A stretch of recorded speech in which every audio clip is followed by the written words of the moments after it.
passing on that Farage and then we spoke at the corn exchange in Edinburgh in 2018. I walked in and protested inside.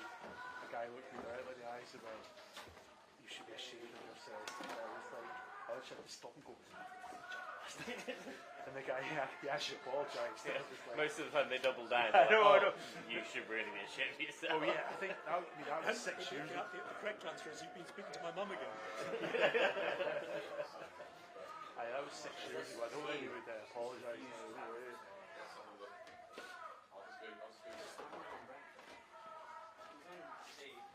I wonder if they put it on though, this video. I wonder if they cut it up. I just spotted a flash push notification. No, it's the Fantastic. Fantastic headline. Near the Bahamas. I mean, near enough.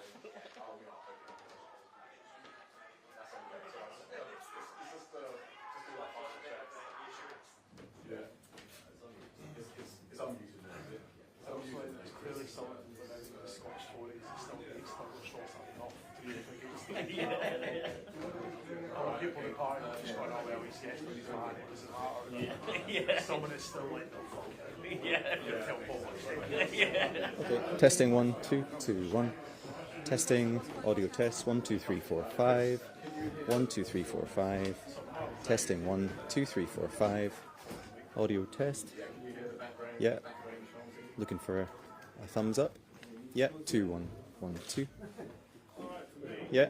Okay. Okay. Happy. 2 2 2 1. Testing 1 1 2. Cool. Thanks. Got my sunglasses. I could use that.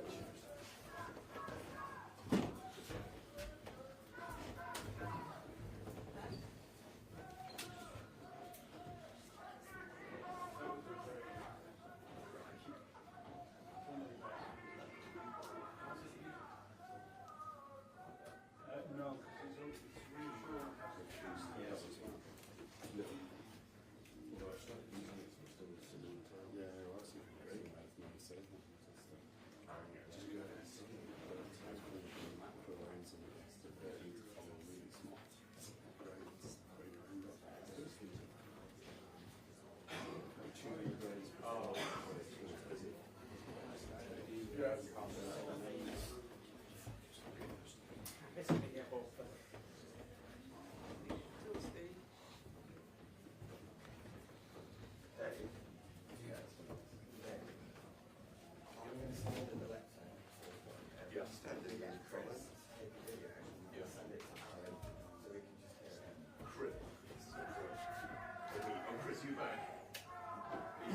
because it's really short. Do you want the sound? I'm okay. Thanks.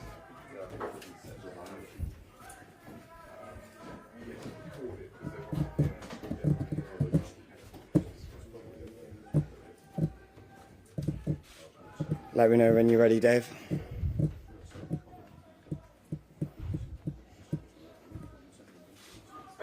Yeah.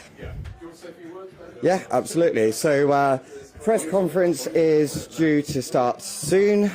So we're here in Aberdeen today. Yeah, the weather's very nice. The sun is out. The sea is clearly in view. So yeah, we're just doing a little press conference today. We'll be joined by Nigel and also Richard Tice. Yeah, so we'll have quite a lot to say, a lot of information being given out today. So hopefully we'll start imminently. So thank you.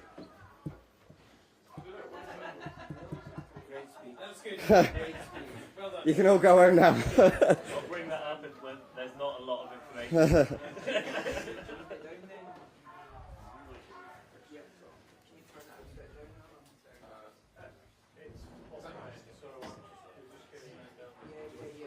So let me know if you need me to.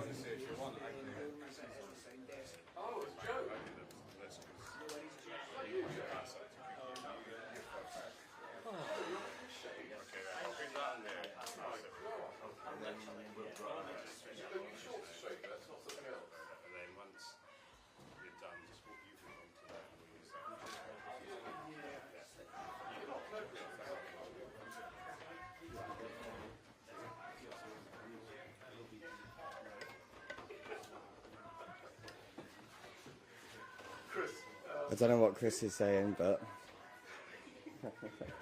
be quiet, Chris.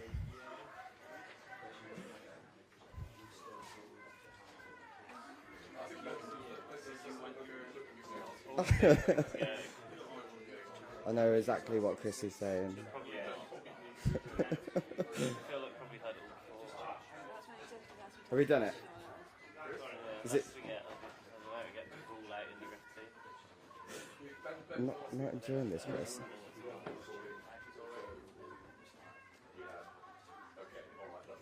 Perfect, thank you.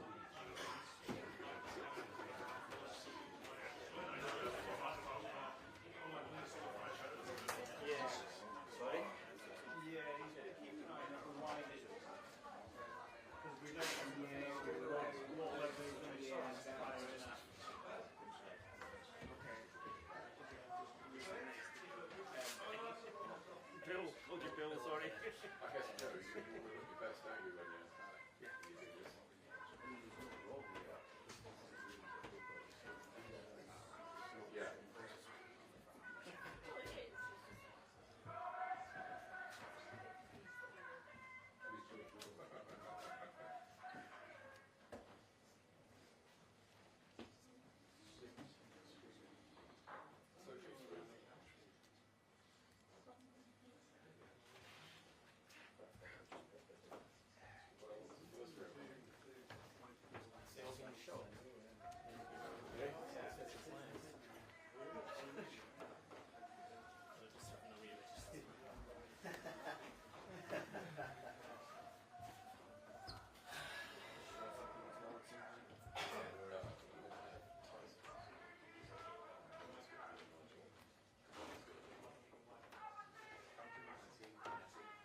Not as funny anymore.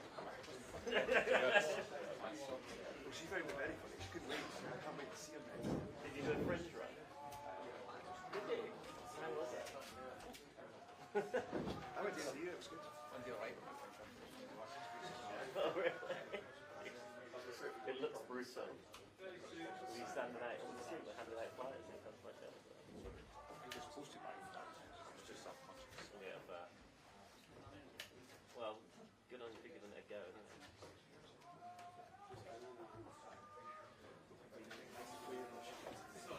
That's comedy, wasn't it? One-liners, stories.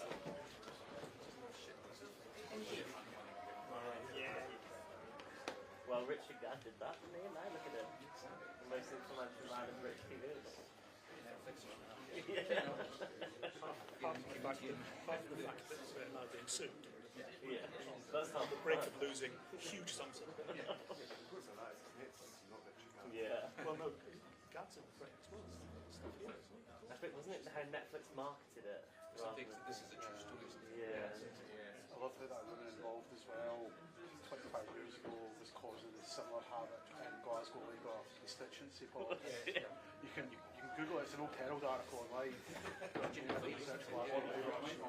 Same person? Yeah, the same person. She was involved in I think she was involved in a selection battle, and obviously the party took one look at her and went, I don't think so. And she issued various claims and writs and all, it all got very nasty. And then obviously nobody got her again until this Netflix series suddenly appeared there.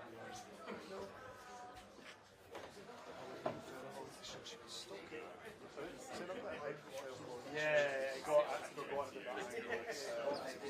But it all started from she tried to, I think it was I don't know if it was the first Holyrood election or the second Holyrood election, but she was trying to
Good morning, everybody. It's good to be here in Aberdeen. And congratulations on beating Celtic last week. No doubt it's been a week of some celebration. Clearly some Aberdeen supporters in the audience. We're very pleased today to be joined by several prominent businessmen and businesswomen who are very, very thoughtful and very, very worried about the future of the oil and gas industry and indeed all the related businesses and industries that go around that, and perhaps what might happen to the future of Aberdeen and the surrounding area itself. Reform has made remarkable strides in Scotland over the course of the last year. We managed to field candidates for every seat in the general election, but to be honest, it was pretty much a paper exercise. Since then, we've managed to build branches. We've been contesting by-elections every Thursday for councils, wherever they come up. We've had a steadily rising score. We, if you believe the polls over the weekend, are beginning to eclipse Labour to be the second most popular party in Scottish politics. And of course, we have the Hamilton by-election taking place this Thursday. But the purpose of this visit, and I guess it was really the news that Harbour Energy were laying off yet more people, the fact that this industry is in serious decline, and that to a large extent it is wholly unnecessary. These are decisions that we have taken here in our own country. The tax rate, the super tax of 75% that was imposed by the Conservatives in the last time, in the last period of their 14 years of government, was a disaster for the industry. Labour have only added to that by putting it up to 78% and stopping the application of new licences. Yes, the oil price is low at this moment in time, but after 20 years as a commodity trader, these things do move in cycles. 2025 will be a year of record consumption of fossil fuels. We can con ourselves as much as we like. There'll be more coal burnt this year than has ever been burnt in the history of mankind. And the same applies to the use of gas and oil. Even the most ardent proponent of net zero has to accept the world will still be using oil and gas up until 2050 and beyond. And yet we've decided to sacrifice this industry as a consensus around net zero has emerged. Of course, I say net zero, it isn't really net zero. All we're doing is exporting carbon dioxide production. And into the bargain, we are seeing Scotland and many parts of England and Wales literally deindustrialising before our very eyes. Yes, there are arguments around new industries, but for every job created in a new industry, many more have been lost in conventional industries. We now have the most expensive energy prices, commercial energy prices in the world, and the whole thing is complete and utter madness. Richard Tice and I have been standing up and fighting and speaking on these issues for many, many years. It's also worth adding, shortly after the Prime Minister's so-called EU reset, that if we look across the other side of the North Sea to Norway, not only do we see a country that has championed its oil and gas industry, a country that sells an awful lot of gas to us, a country that also has a 200-mile exclusive economic zone for fisheries. A 200-mile EEZ. Just imagine what anything like that would do for all these towns and cities on the east coast of Scotland. So whichever way we look, we're getting things wrong. They must be laughing themselves silly in Norway that now actually we have to import a significant amount of our electricity from them as well. It is almost, the madness of this is almost completely and utterly beyond belief. One of the reasons that we've been doing well in Scotland is we've been attracting some very, very good, fresh talent. There have been several Conservative councillors that have come to us, and there'll be a Labour councillor coming to us this afternoon when we get to Hamilton. But Duncan Massey has been not just a city councillor here in Aberdeen over the course of the last few years, but somebody who has spent 20 years working in the oil and gas industry, and it's my happy duty to welcome Duncan as a Reform councillor here in the city of Aberdeen today. Duncan, thank you very much. Well, thanks, Nigel. Thanks, everyone. It's great to be here. Didn't think it would be quite such a big show today with just me joining as a Reform councillor, but obviously my reputation precedes me. So thanks for that. You know, I've joined Reform. I think, like for most people, you know, real concern about the country, the whole country. You know, doesn't feel like it's working. We have a stagnant economy, stagnant wages. As Nigel said, we're deindustrialising pretty rapidly because of net zero. We can't control borders. We can't build things like energy infrastructure or houses or public services. Don't feel like they're working. We've got huge problems and we need massive and urgent change. And I believe that it's only the Reform Party that can bring that change. And I think obviously we've got similar issues across the whole of the UK, but I think in Scotland, you know, we seem to be failing further and faster with an incompetent and devoid of ideas SNP, a sort of entrenched and entitled SNP who've been in power for nearly 20 years, have done nothing but fail, but seem more concerned with the gravy train continuing rather than trying to improve things. And again, I think it's only Reform that can change this dynamic and move Scotland to a place where we can change policies. And obviously the main reason here in Aberdeen is the impact on the oil and gas industry of Labour and SNP policies. You know, it just feels like deliberate destruction of our industry at the moment.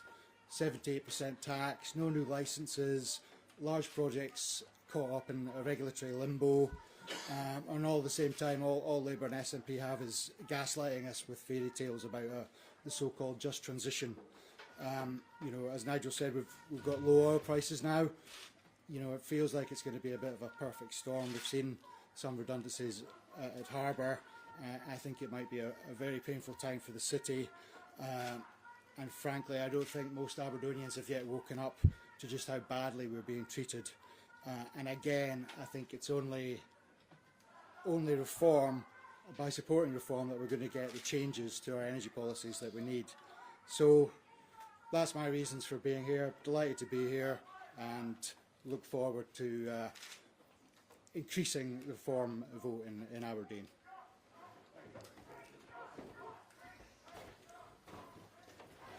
Now, it's exactly 365 days ago tomorrow that I decided to come out of political retirement and throw myself back into the fray. And in the aftermath of the general election, I had one big political target, which was the English County Council elections. I wasn't very happy that in 9 of our strongest counties the elections were cancelled, but we carried on in what on paper were our weaker areas and achieved a great success on the 1st of May. But carrying the torch for the party here in Scotland over the course of the last year, repeatedly visiting and encouraging and helping these branches to set up and defectors to come across, has been my deputy leader, Richard Tice, somebody who also has spoken out for many, many years on the madness of our net zero policies. Richard. Good morning. Thank you, Nigel. It's great to have everybody here. It's great to be here in Aberdeen, one of the global centres of energy expertise. And it's no coincidence that when the UK economy was growing every year at 2.5 to 3.5% in the 80s and 90s, yes, we were extracting significant quantities of oil and gas, and Aberdeen and Scotland was doing very well. And it's an absolute tragedy that this energy treasure is essentially being left in the sea, or indeed under our feet on land, because it is a huge, huge opportunity. And the other tragedy, I've just come back from the Middle East, where they are extracting oil and gas as fast as they can go. And guess what? It's making them very wealthy. And we know that oil and gas is a proven winner. It's a proven winner here in Aberdeen, and it's been a proven winner for Scotland. And that's why I think the simple slogan that I coined, "Drill Scotland, drill." You know, if it ain't broke, don't fix it. We know it works, and we should be accelerating it. I'm perhaps a little less polite than Nigel. I now call it net stupid zero. I think it's the greatest act of financial self-harm ever imposed on this nation by people in Westminster. And it's not them that suffer. It's ordinary men and women families and children that suffer in our communities. And that's why we are battling so hard to turn this around. And we're very clear, our ambition is to win the next general election, and we are polling, almost every poll now we're polling ahead by 8, 9, 10 points. And here's the thing, if we scrap net zero, and that is our plan, then that is a great opportunity for the oil and gas industry that wants a welcoming government that creates a stable tax environment, a stable regulatory environment, and recognises the huge value that can be extracted from oil and gas. It is still hundreds and hundreds of billions of pounds in oil and gas offshore. There's hundreds and hundreds of billions of pounds also onshore from shale gas that we should be using. This is our treasure, and we should be using it rather than importing it from overseas, at which time you're also, not only are you deindustrialising our own nation, we're actually creating more CO2 by bringing it from America or wherever. So we've got this great opportunity. We need to change course dramatically. We need to do a complete U-turn, and we need to say to everybody, in particular the oil and gas industry, a reform government will be a government that welcomes investment, welcomes new licences, and we should get ready. We should get ready for those new licences to be granted and approved and to attract investment, equity investment, debt investment. We know it works. We know it's a generator of huge wealth, huge prosperity and huge opportunity, not just for Aberdeen, but for Scotland. And that's why we're here. And I think that's why, to everybody's surprise, in Holyrood and Westminster, we're doing very, very well here in Scotland. Thank you very much. Okay, we have a long list of media questions which we are happy to take, starting with James Cook from BBC News. Thanks very much. Sorry, I was looking for a microphone. There is one. There is one. Thank you. Morning, Mr. Farage. These people shouting outside say that you're a racist. Will you reassure them you're not by apologising to the Scottish Labour leader Anas Sarwar for claiming that he would prioritise the Pakistani community when you must know that he literally said no such thing? Okay, so I can tell you this. We've not heard these sort of chants or tweets in England now for a very, very long time. And indeed, the First Minister, Swinney, was the one that started using this word yesterday in a deliberate, I think, and very, very provocative way. I would remind everybody that the chairman of the party is Scottish-born, but comes from parents who come from the Indian subcontinent. But we don't talk about race at all. We think everybody should be treated equally. We object very strongly to the segmentation of people into different types. And I think, to be frank, that Mr. Sarwar has a record of obsessing on this issue. There was the famous speech that he gave in the Scottish Parliament saying, why the judiciary white? Why are these leading figures in Scotland white? A most extraordinary speech given the statistics and figures here. And actually, I think that speech that he gave was sectarian in its very nature. We are the South Asian community. We are going to take over the country and take over the world. He didn't say any such thing. Well, he did actually very, very clearly. He did not say that the South Asian community would take over the country or the world. He said, nor did he use the word prioritise. He said. Why can't I hear what you're saying, but why can't you just accept what he literally said and not mischaracterise what he said? We believe what he said was a form of sectarian politics, and we don't like it one little bit. Thank you very much indeed. Ben Phillip from BBC Scotland. Obviously, here in Aberdeen today, Nigel, many will be listening to what you're saying about the oil and gas industry. On the slogan, Drill Scotland, Drill, is it not the case that that will just make oil and gas companies even wealthier? It's not going to lower bills. How will your policies actually help ordinary people? Jobs, jobs, jobs, very well-paid jobs, money in people's pockets, which they'll spend in Aberdeen and elsewhere. And yeah, big companies can make big profits. Big companies can make big losses. It works both ways. This idea that a political party either supports the workers or supports the private companies that put risk capital in is absolute nonsense.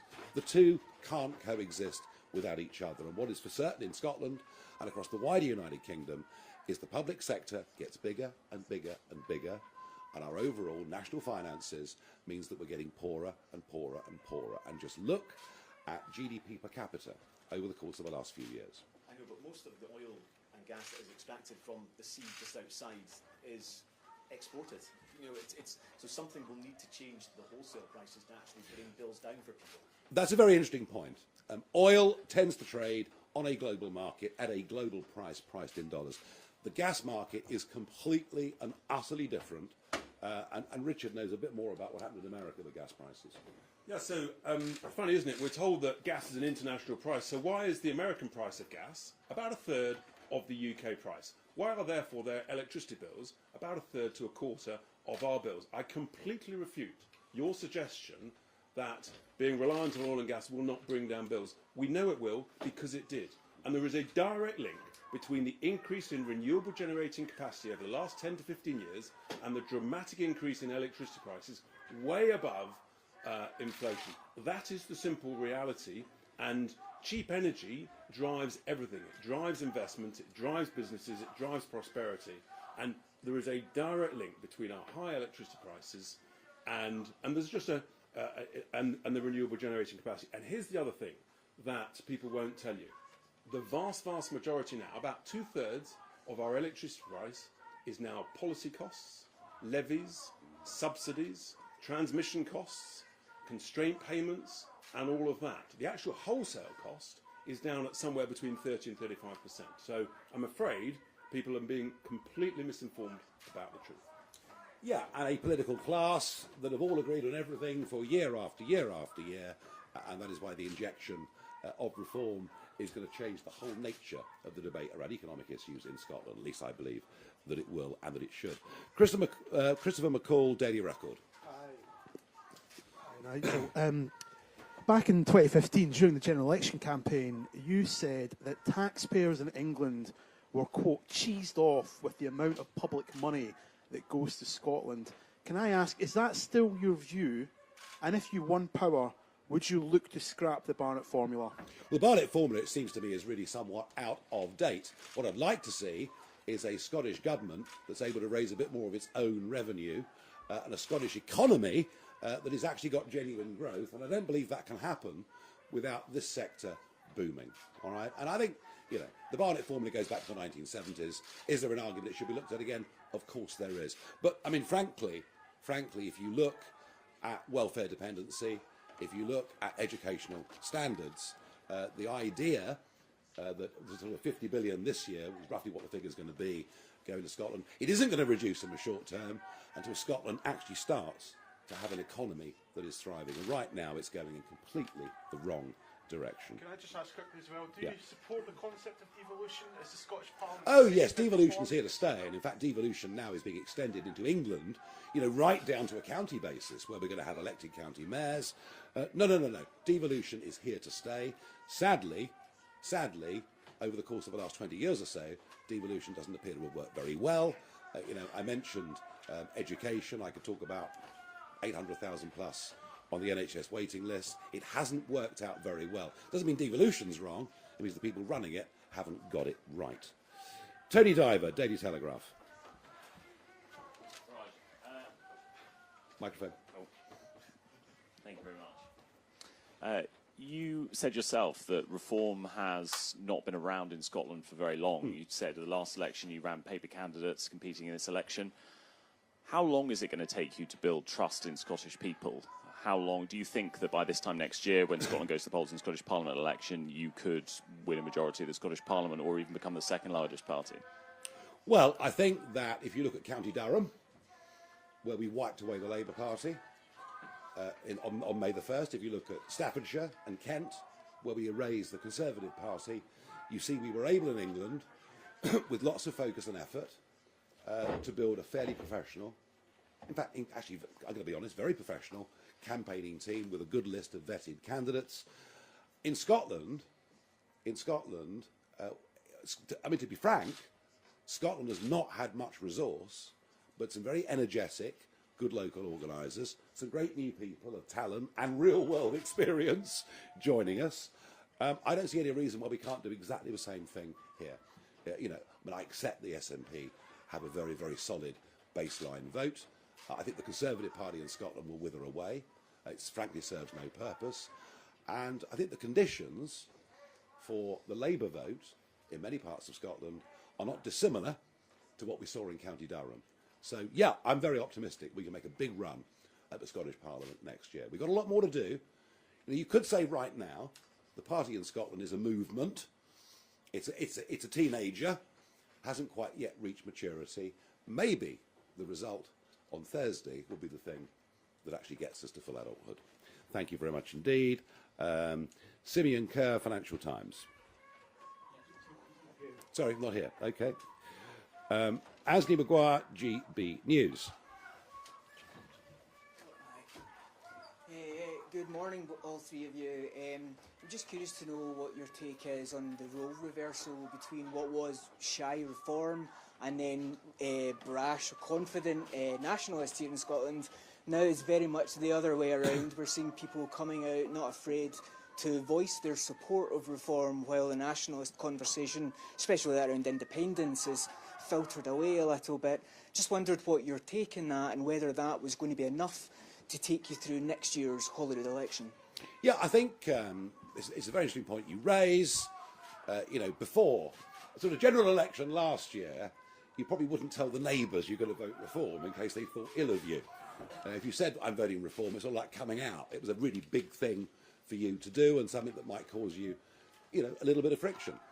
What I now see, what I've seen in other parts of the UK, and I believe, I already know that our canvassers are seeing on the streets in Hamilton are people, people are absolutely saying, yeah, we love it.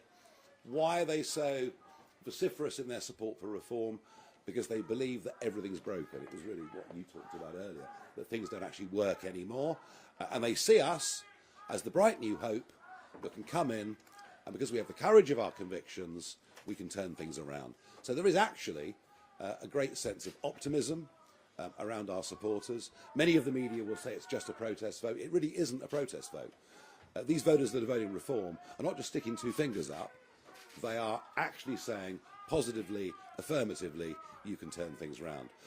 As for the nationalist vote, look, I'm less qualified to comment. All I would say is that the SNP don't seem to respect the results of any referendums, be they Scottish referendums or EU ones. And whilst this seesawing that's been going on in Scotland between Labour and the SNP has now reversed the other way since the general election, I'm not actually sure whether the depth of support for the SNP hasn't been more of an anti-Labour position in the absence of an alternative, and that's what we are going to try to provide. Do not underestimate over the course of the next year that we can get people who previously voted SNP voting for us, because I genuinely believe that we can. Gina Davison, LBC. No show? Fine. Dave Galloway from North Sound Radio. Thank you, Nigel. Good morning. Good morning. I want to ask for your reply to the assertion that SNP Westminster leader Stephen Flynn has made about your views. He calls them short-sighted stupidity and says you shouldn't be allowed to do to Aberdeen what you've done to the UK economy. Well, he's entitled to his opinion. On a personal basis, I quite like him, actually. He's got a bit of character. He's got a bit of spirit. And somebody, we get on rather well with him, actually. We have a bit of fun with them. They sit right in front of us. We just don't happen to agree. I think the short-sightedness is for Scotland to turn its back on an industry that for over half a century has been providing so many jobs and so much wealth. If it was the end of oil and gas, if we weren't going to use oil and gas in a few years' time, it would be a perfectly valid thing to do. That is not the case, and I repeat the point, and you can give it to Stephen if you like, that 2025 will be a record year for fossil fuel consumption globally. We may not like that fact, but it's there. And actually, I think we're the ones with an economic vision that can make people genuinely better off. And just on the subject of carbon capture, why do you believe that scrapping the Acorn project, which can create thousands of jobs and attract billions of pounds of investment, is a good idea? Look, I've been hearing about carbon capture. I've been hearing about battery storage for wind farm energy, and I've been hearing these arguments now since about 2000. For about a quarter of a century, I've been told these things will work, they are going to work. I have not as yet seen any evidence that carbon capture will actually work. And by the way, if I do, I will change my mind. Could I just add one point to that, Sure. which is that even the Greens are not supportive of carbon capture. And I think that tells you a lot about their perception as to whether or not the technology will ever work. One technology that does work, of course, is nuclear, and maybe you can ask Stephen Flynn about that, because I think what you're seeing across the Western world is quite a marked shift.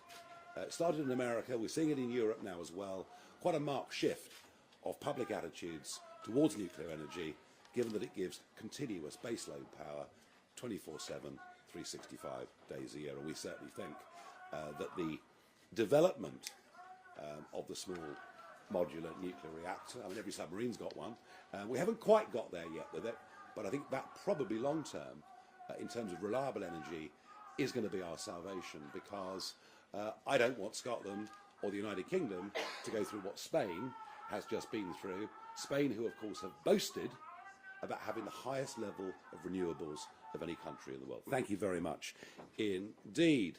Neil Poran from the Press Association. Morning. Good morning.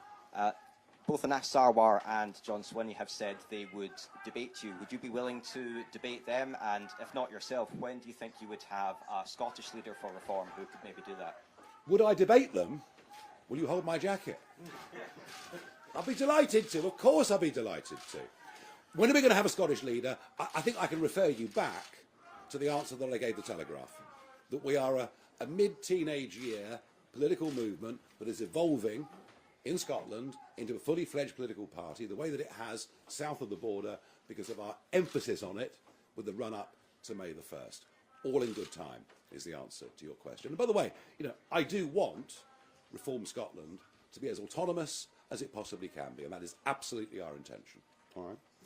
Very, very good. Michael Andrew Blackley from the Scottish Daily Mail. Hello, thank you. Good morning. There was more polling for the Scottish Parliament elections out at the weekend. You've got a sizable share of the vote, but it's pretty clear from that polling that the SNP, despite collapsing compared to 2021, is still going to win by a mile. So are you concerned that actually you could be the man to save the SNP and give them another term at Holyrood? Well, even if we didn't exist, I think you'd find the Labour vote next year would be significantly down from where it was in the general election of 2024. We are a fresh voice in Scottish Parliament, making different arguments, as you can see this morning on this stage, to those that are being made by the other political parties. And you know what? Even in opposition in Holyrood, and even in the run-up to those elections, I think one of the things that I would stand on the track record that Richard and I have got, is we're actually quite good at shifting national debate and shifting government policy, regardless whether we're in power or not. So I believe we can have a significant impact on policy from now going all the way through. And by the way, on oil and gas, on the whole net zero debate, this is almost the next Brexit, where you have, you have Westminster, you've had Edinburgh, you have Cardiff, all have been wedded to one particular point of view. Us, as the minority voice inside those institutions, but increasingly a majority voice out in the rest of the country. Believe me, the scales are falling off the eyes of the public when it comes to net zero. They realise that we are putting upon ourselves a massive cost, let alone the opportunity cost of what we're missing when we globally produce less than 1% of global carbon dioxide, that percentage falling every single year. And when they actually understand that when we close down refineries, think Grangemouth, when we close down steelworks, think Scotland going back a few years, all we're doing is exporting the emissions of CO2 with the goods then being shipped back to us. The public are waking up to this, and very, very quickly, I might argue. Conor Gillies from Sky News. Mr Farage, Anas Sarwar has called you a pathetic, poisonous little man. John Swinney says you're not really interested in Scotland. Are they right? And second of all, have you ruled out standing for Holyrood next year? I have ruled out standing for Holyrood next year. I am not a Scot. Beyond playing golf and attempting to catch salmon and a few bits of family, I don't have Scottish connections. Even when I was in business, I didn't have much. I had some, but not much north of the border. So I will not be standing for Holyrood. That would be wrong in every way. Do you know what? The more they insult me, the more I know we must be doing something right. And I think they're in a blind state of panic. They're chucking around all sorts of insults. I thought the First Minister yesterday was frankly insightful in what he said. But for today, I will not return the compliment. We'll let the public make their own minds up. I'm not going to get involved in a war of words. But do you think you started that by mischaracterising Anas Sarwar's words, just to follow up on what James said earlier? No, Mr. Sarwar seems to be obsessed with race. You know, I've mentioned this already to the BBC man sitting on your right. Speeches in the Parliament about why is everybody white? You know, what's wrong with Scotland? And we just don't see things like that. And I think that speech was a sectarian speech. Do you know what the context of that speech was? I don't know. So you're putting... Oh, yes, I do. It was the independence. Pakistani independence. Yes, it was. Yeah, okay, I get that. But... The speech in Parliament was about Pakistani independence. I think the speech that he gave, when he talked about the South Asian community and what we can do. I think our view is that we ought to be as colourblind and as race blind as we possibly can be.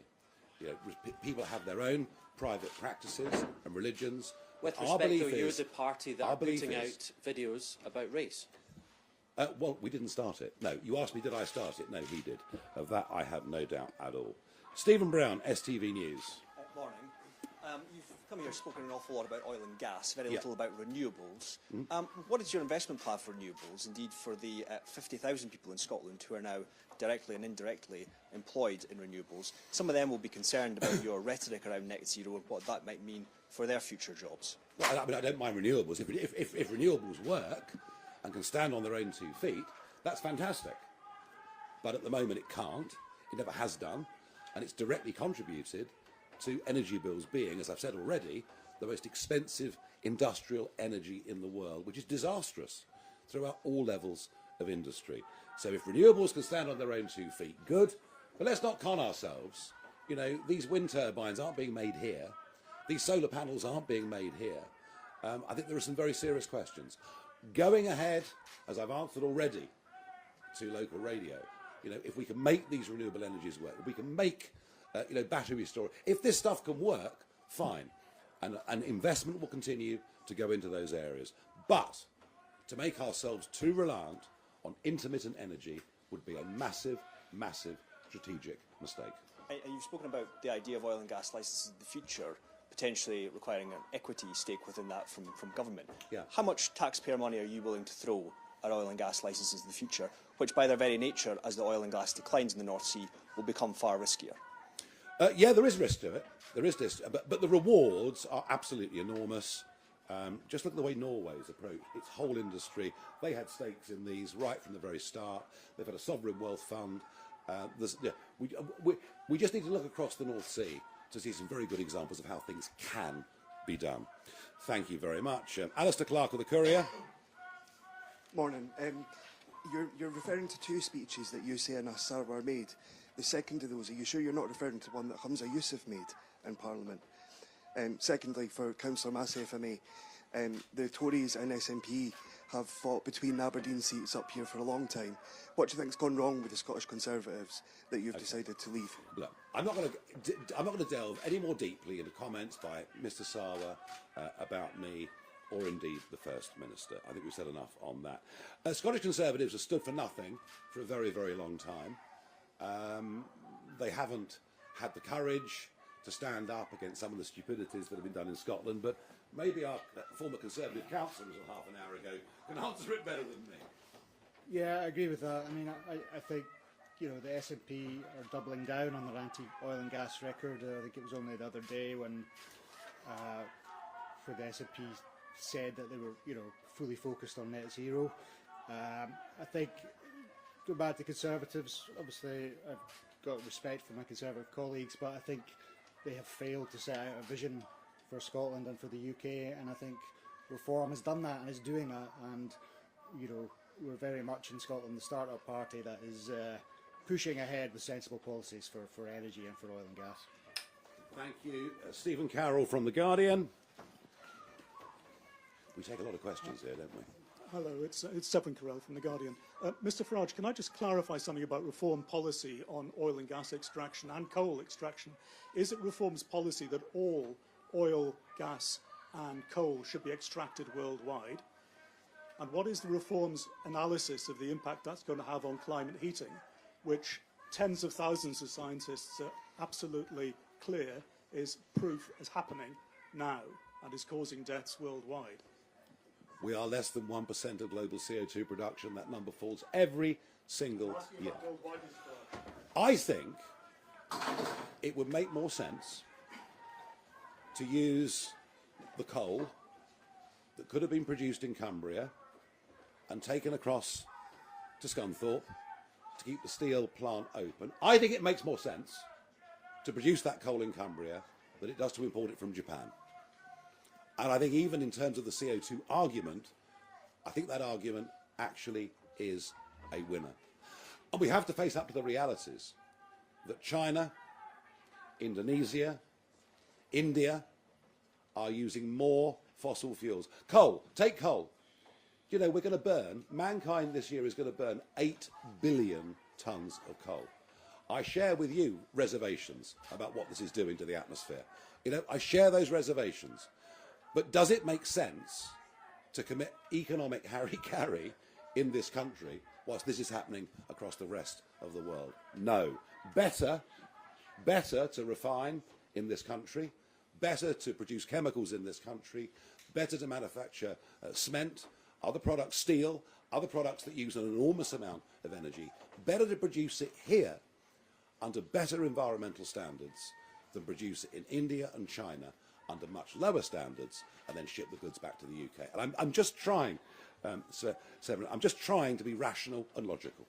Can I just go back of to course. the first question, though? What is the Reform strategy on or position on maximising oil and gas and coal extraction worldwide? Because if you say it's good for Scotland, then presumably it's good for everybody else too. Well, it's good for Scotland. No. Let's get back to logic. If we're going to use gas in Scotland and elsewhere, there's a strong argument to say we should produce it ourselves, make lots of jobs, and get lower energy bills. And that's the argument that we will go on making, and I think the public increasingly support us. The Herald I'm going to speak to last for fairly obvious reasons outside. Alexander Ellards from The National. Yes.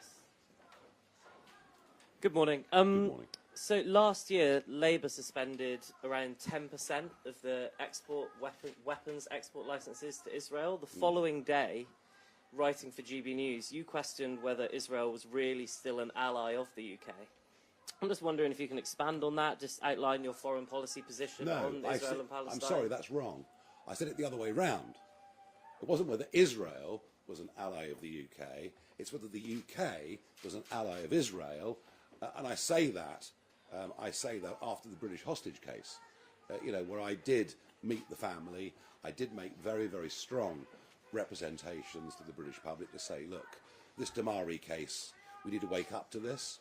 I did my best through American media to make them aware there was a British hostage, and I think what you'll find is that the Foreign Secretary, David Lammy, met with the family and gave a fairly underwhelming response. So my question then, and as you say, we are going back a bit, my question then was, are we really an ally of Israel's anymore? I know that since then things have deteriorated, and even some of Israel's strongest friends in the world are asking some quite serious questions. I guess that's my question then. If you were at the head of the UK government, what would your position on Israel and Palestine be? Would you label their actions in Gaza a genocide? No. Would you suspend all arms licences? No, I wouldn't. And I think we have to get back to a fundamental fact that what happened on the 7th of October was the most appalling barbarism committed by an organisation who say they will do it again and again and again. No easy answers, I accept that. I'll just say one more quick thing, if I may. Very, very interesting to see some quite senior American generals over the course of the weekend, talking about the new EU Defence Pact, which Starmer is signing us up to. There are still more details to come. But when you get senior American NATO generals, retired, saying that an EU force is a distraction to NATO, I would suggest we should start to get very, very worried indeed and face the reality that in terms of defence, yes, of course, increased defence spending, provided it's procured properly, is a good thing and is very, very important and very necessary, a bit like paying the insurance on the house. Without the Americans, we are defenceless. And the more we push down this EU route, the more sceptical the Americans are becoming about our independent role. Right, OK, where are we going next? We've got Rachel Amory from the Scotsman. Good morning. Looking at the by-election this week, if Reform comes third behind Labour and the SNP, is that a failure in your eyes? And if Reform does win and we see a Reform MSP in Holyrood, will we see more sort of personalised attacks on other MSPs from that candidate? You're giving a very wide range of expectations there. Are we going to win it or have a disaster? I mean, you pay your money, you take your choice. From what I understand, there's been no proper polling done within the constituency whatsoever. We just don't know. Are we confident of coming third? Yes. Are we confident of coming second? Well, I don't know, but if we do, it'll be a very nice surprise. Do I realistically think we can win? Well, if we do, then that will be the biggest earthquake Scottish politics has probably ever seen. But you never know. Anything on a low turnout election with a disenchanted electorate, I guess it's not impossible, but I think it's improbable. Stuart Patterson from the Scottish Sun. Hi, Mr. Farage. You describe yourself as being down to earth, but why then have you kicked off your campaign in Scotland today in a restaurant where people are paying up to 30 quid for a fish and chips? To try and protect ourselves from the howling mob that have been stirred up by the First Minister and others. So we thought it better to do it here than do it in a high street. But there are loads of other places you could go. Well, you all seem to have turned up and you look very comfortable and you're enjoying yourself, so I don't think we got it that wrong, do you? And what would you do as a kind of flip side to that? What would Reform do for your honorary punter to bring down the price of fish supper in Scotland? Reduce the price of energy. And one of the things you are seeing is fish and chip shops all over the United Kingdom literally having to close. Such is the cost of energy. Energy, energy, energy is very much at the centre. We believe that it's led. We know that it's led in America to the most incredible increase in personal wealth over the course of the last decade, and we'd like to try and do the same here. Thank you. Now, the Herald. Now, Andrew Learmouth, it seems that you're involved with this group of protesters outside. No. Well, it's funny, isn't it, that you come and your newspaper also manages to have another one of your correspondents as a protest correspondent. So you knew more about this than we did. That's not true at all, Nigel. Sorry. Really? Absolutely not. So we have two reporters in Aberdeen. Well, thank you. Come on now. And they're both here. Very I've good. got two reporters going to You Hamilton must today have as so well. much money and so many staff. It must be remarkable. Do carry on. Just to be clear, we've got a couple of reporters here as well. It's Have you? nothing to do with football. No. Nothing to do with nobody, as far as I know, No. had any. Absolutely. No, fair enough. If you say that, I believe you. I don't know that you do believe me, but I didn't. But It's not on that. I don't know what I was going to ask. Yeah, well, let's talk about the protest. Well, this then. location was only sent to you guys. It wasn't put out on the public wires. We didn't put it out to our membership, and yet they knew. So it came from one of you. Well, people were tweeting about it. Oh, well, it's not. Anyway, carry on. Sorry. Well, let's talk about the protest, because I'm not entirely clear what you were accusing John Swinney of earlier when you talked about him inciting or his insightful language. What, are you saying that he's putting you at risk or something? What's? Well, he used the racist word, didn't he? You know, despite the fact, as I pointed out, we have many members from all communities, some of whom are in very senior positions within our party. According to the experts, we got more BAME, if you believe in all this, more BAME voters in the last general election than the Liberal Democrats, and we get even more this time.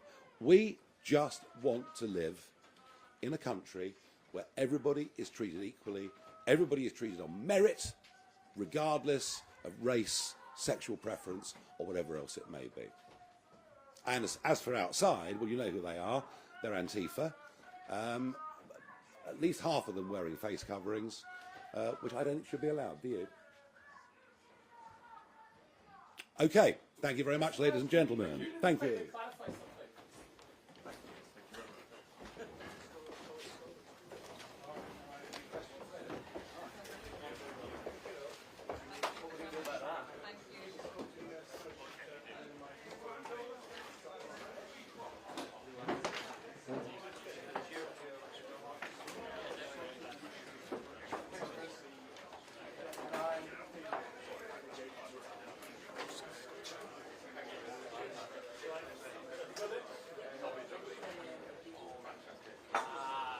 Yeah.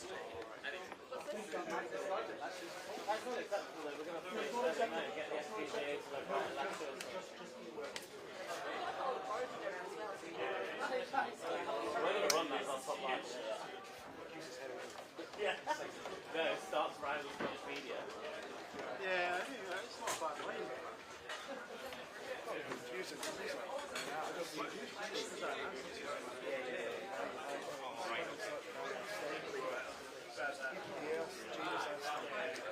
He's answering confusing too. And then he says, you know, that speech with him, so and then switch it over. Yeah, that's right, that's right. And it's only 100.